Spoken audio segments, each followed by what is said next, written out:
Avec le Seigneur, il n'y a rien de facile, ni de laisser aller pour parvenir à cette finalité de la gloire. Si nous pouvions seulement le voir et le comprendre, nous reconnaîtrions que beaucoup de choses sont permises par le Seigneur dans nos vies. Pour que son énergie agisse et fraye une voie pour sa gloire. L'apôtre Jean nous dit que tout son évangile fut écrit avec un objet, et ce but, c'était la gloire du Seigneur Jésus. En toutes circonstances, du commencement à la fin, elle gouverne tout. Considérons seulement ce passage concernant Lazare. Après avoir entendu Jésus dire « Cette maladie n'est point à la mort, mais elle est pour la gloire de Dieu, afin que le Fils de Dieu soit glorifié par elle. » Jean 11, 4. Étrange événement et étrange manière d'agir de la part de Dieu. Cela causa un profond chagrin, la détresse et la perplexité. Ce fut une chose angoissante pour ceux qui étaient concernés, mais intentionnelle de la part du Seigneur Jésus.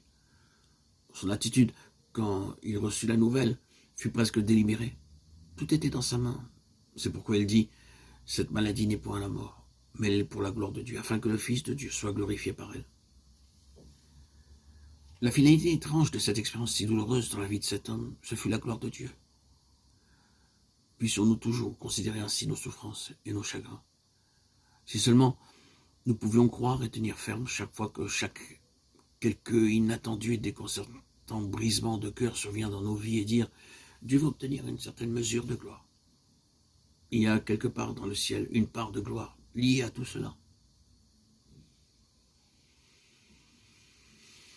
Il travaille pour parvenir à sa fin, en toutes choses.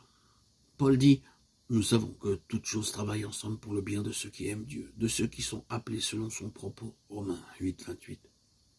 Et ce mot « bien » signifie la gloire pour Dieu.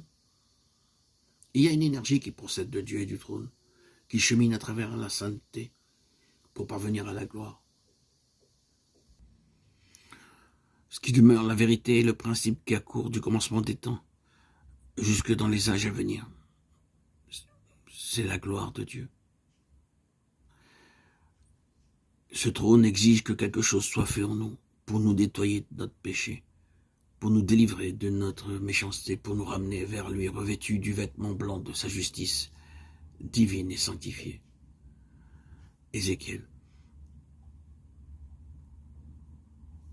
Ce sont ceux qui marchent ainsi avec lui dans la communion et qui, dans la mesure où ils en ont conscience, se détournent de toute mauvaise voie, se déclarent contre toute iniquité et n'ont rien à voir avec le mal.